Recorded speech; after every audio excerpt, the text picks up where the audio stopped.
ஆன்மீக நண்பர்களுக்கு இனிய வணக்கம். இது பத்திரகாளி அம்மன் ஆன்மீக பயிற்சி மையம். இப்போ என்ன விஷயம்னா, நம்ம இந்த மாந்திரிக ஃபீல்டில் நாம் செஞ்ச விஷயங்களை பற்றி ஒரு ஸ்டோரி மாதிரி சொல்லலாம் அப்படின்னு. இது வந்து பார்த்திங்கன்னா, இப்போ நான் இது வரைக்கும் நிறைய விஷயங்கள் நிறைய பேருக்கு சில பேர் அவங்களே பேட்டி கொடுத்ததில் கூட நம்ம யூடியூப் சேனலில் போட்டிருப்போம். நேற்றுலேருந்து எனக்கு ஒரு மனசு கஷ்டம். என்னென்னா, நான் இப்போ ஒரு பிரிவு பூஜை ஒன்று போட்டுட்ருக்கேன். நம்ம பிரிவு பூஜை எப்பவுமே ஸ்டேட்டஸில் போடுவேன். முதல் நாள் பிரிவு பூஜை, ரெண்டாம் நாள் பிரிவு பூஜை. நேற்று ஸ்டார்ட் ஆச்சு. அது பிரிவு பூஜை ஸ்டார்ட் பண்ணோன்னாக்கா பௌர்ணமிக்கு அடுத்து வரக்கூடிய சனிக்கிழமை, அதாவது தேய்பிறை சனிக்கிழமை இரவு சனி உரையில் பண்ணோம். சனி உரை எப்போ வரும்? சனிக்கிழமை நைட்டு 8லேருந்து 9 வரைக்கும். அதெல்லாம் பூஜை முடித்து அந்த மந்திரம்லாம் படித்து திரும்ப நைட்டு 11 மணிலேருந்து நான் படிப்பேன்.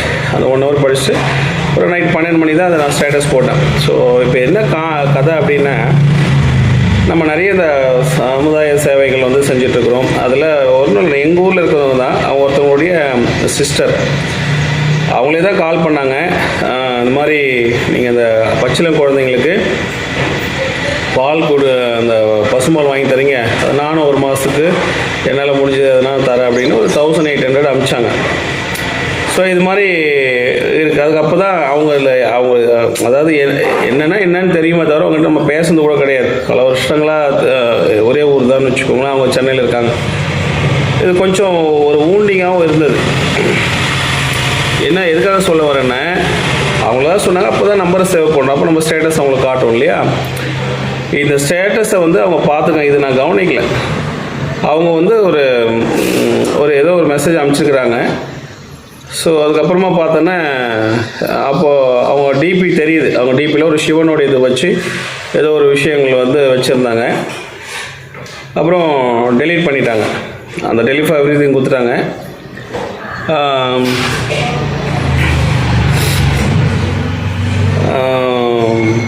நான் சொல்லுங்கம்மான்னு மெசேஜ் அனுப்புகிறேன். அந்த மெசேஜ் போகிறதுக்குள்ளே அவங்க வந்து என் நம்பரை பிளாக் பண்ணிட்டாங்க. ஸோ நம்மளுக்கு ஞான திருஷ்டின்னு இருக்கு இல்லையா? ஸோ அது சாமிக்கிட்ட வச்சு அப்பயே வச்சு கேட்குற மனசு சங்கடமாயிடுச்சு எனக்கு. அந்த மாதிரி இல்லை, நம்ம அவங்ககிட்ட ரொம்ப எதுவும் பேசுனது இல்லை. அந்த பாலுக்காக பேசுனது மட்டும்தான். ஏதோ ஒரு விஷயம் அவங்கள வந்து காயப்படுத்திருக்கு. என்ன விஷயம்னா, இந்த மாதிரி 2 பேரை வந்து பிரிக்கிறது வந்து நல்லதா, இந்த மாதிரி பிரித்து விட்றதுலாம் ஒரு விஷயமா, நல்ல காரியங்களா அப்படின்ற மாதிரி அவங்க மனசில் ஏதோ ஒரு இடத்துல இருந்ததை எனக்கு சாமி காட்டி கொடுத்தது. பட் இப்போ அவங்களுடைய தாட்லேருந்து பாருங்களேன், அவங்க சைட்லேருந்து அது வந்து இந்த சமுதாயத்தில் சில விஷயங்கள் நடக்குதுன்னா கேள்வி கேட்கணும்னு தோணும்ல, அது மாதிரி கேட்டாங்கன்னு வச்சுக்கோங்களேன். அதுக்கப்புறம் அதை டெலிஃபை எழுதியும் கொடுத்துட்டாங்க. சரி, நம்மளுக்கே வம்பு, நான் நிறைய பேசுனதில்லை. இப்போ எப்படி சொல்கிறேன், நல்ல ஃப்ரெண்ட்ஸு 10 வருஷம் 4 வருஷம் பேசுகிறோம் அப்படின்போது அவங்ககிட்ட உரிமையாக பேசலாம். அந்த மாதிரி கூட எதுவுமே இல்லை. ஒரே வாட்டி தான் பேசுனாங்க. அப்போ இவங்க எதாவது தப்பாக எடுத்துப்பாங்க, நமக்கு எதுக்கு வம்புன்ற மாதிரி அவங்களுக்கு என்ன இருக்குது, சரி பிளாக் பண்ணிட்டு போயிட்டாங்க. ஸோ இதனால் நம்ம குறைஞ்சி போயிடல. பட் இந்த விஷயங்களுக்கான அவங்களுக்கு வந்து உண்மையாக என்கிட்ட நல்லா கேட்டிருந்தா கூட நான் எக்ஸ்பிளைன் பண்ணியிருப்பேன். இப்போ தான் அந்த முக்கியமான ஸ்டோரிக்கு வரும். என்னென்னாப்பா, இந்த கதை வந்து ரொம்ப ஒரு மாதிரி சுவாரஸ்யமானதுன்றதை விட வலியை தரக்கூடியது. இவர் வந்து விருதாச்சலம் அந்த சைடில் ஒரு கிராமத்தில் இருக்கிற ஒரு பட்டதாரி இளைஞர், 29 வயசு ஆகுதவர். ஸோ ரொம்ப அழகாக இருக்கிறாரு, ஒரு வாத்தியாரும் கூட. ஸோ வீட்டில் பார்த்து பண்ணி வைக்கிறாங்க திருமணத்தை. அவங்கள கட்டிக்கு அவங்க வந்து ஏற்கனவே இன்னொருத்தர் கூட ரொம்ப டீப்பாக லவ் பண்ணுறாங்க.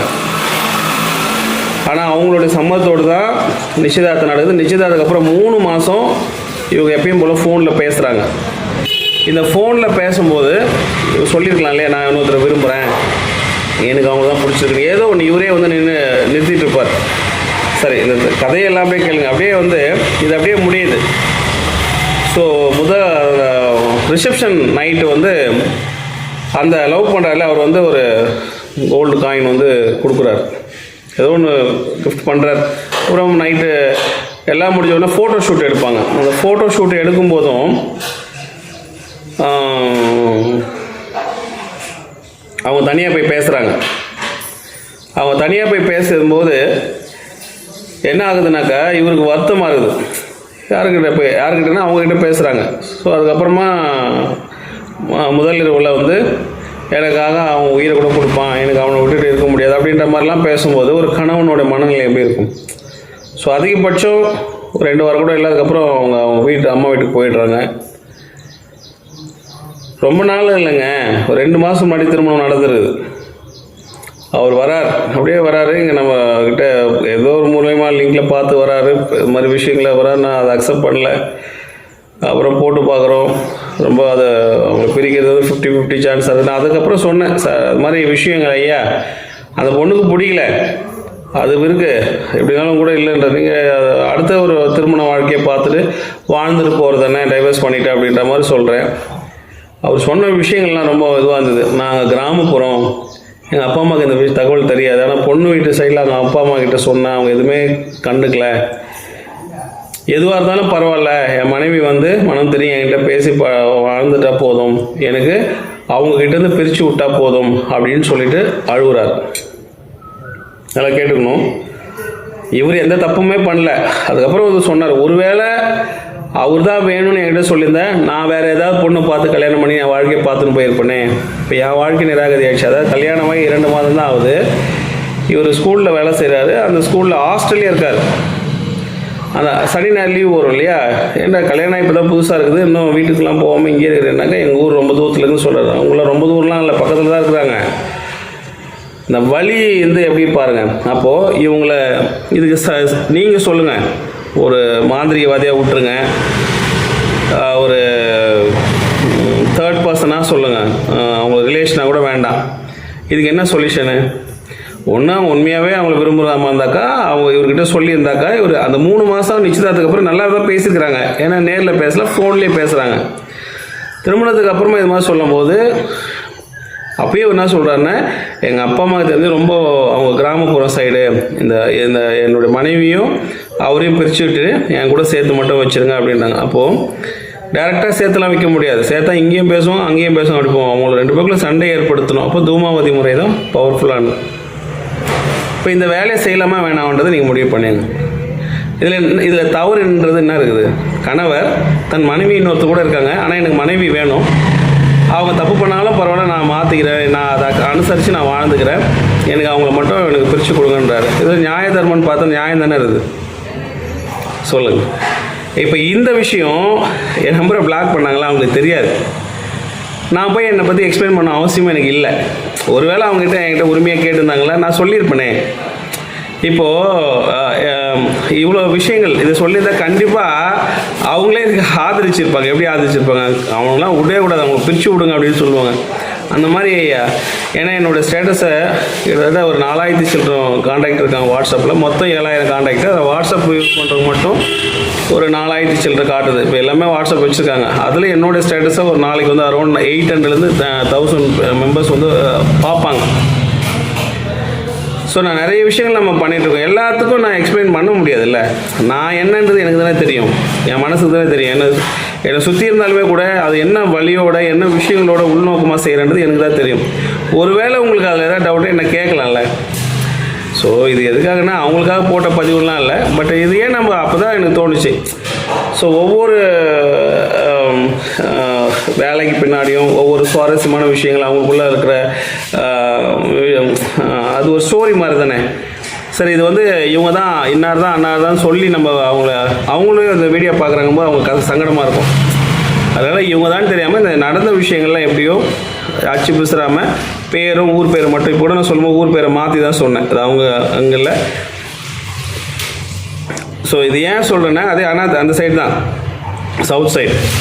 இது எதுக்காக சொல்கிறேன்னா இது ஒரு விழிப்புணர்வுக்காக சொல்கிறேன். இப்போ எல்லாருக்கும் எல்லாத்தையும் பற்றி நான் எக்ஸ்பிளைன் பண்ணிட்டு இருக்க முடியாது. இதை எப்படி எடுத்துக்கணும், இந்த மாதிரி ஒரு ஸ்டோரி.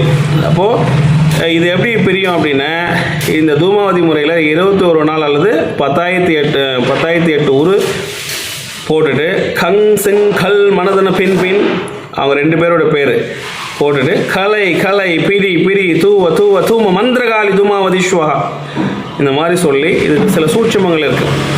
சாமி வடக்கு பார்த்துக்கணும், நம்ம தெற்கு நோக்கி உட்காரணும், செவ்வரளி பூ போடணும்.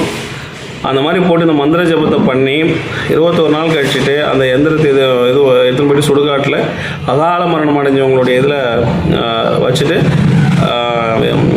மட்டும் உடச்சி ஊற்றிட்டேன்னா அடுத்த 21 நாள் அவங்க 100% வந்து பிரிஞ்சிருவாங்க. ஸோ இது விஷயமாப்பா, சரியா? சரி, நீங்கள் இதை எப்படி எடுத்துக்கங்கன்னா, யாரோ ஒருத்தவங்க பிளாக் பண்ணிட்டாங்க, அவங்களுக்கான ஒரு தெளிவுரையெல்லாம் எடுத்துக்க வேண்டாம். நம்ம ஏன் இது மாதிரி ஒரு ஸ்டோரியாக போடக்கூடாதுன்றதுக்கு எனக்கு ஒரு எண்ணம் தோன்றதுக்கு அந்த ஒரு தங்கச்சியும் காரணமாக இருந்தாங்க. அவங்களுக்கு இந்த இடத்துல நம்ம நன்றி சொல்லிக்கலாம். இது ஒரு ஸ்டோரி. இது மாதிரி நம்ம அடுத்தடுத்த ஒரு காணொலியில் நம்ம எனக்கு டைம் இருக்கும்போதெல்லாம் நான் உங்களுக்கு வந்து போடுறேன். ஸோ இது கான்செப்ட், இந்த மாதிரி ஸ்டோரி. இந்த மாதிரி ஒரு கிளைண்ட் வராங்க, இவங்களுக்கு இந்த வேலை வந்து செஞ்சுருக்கோம்.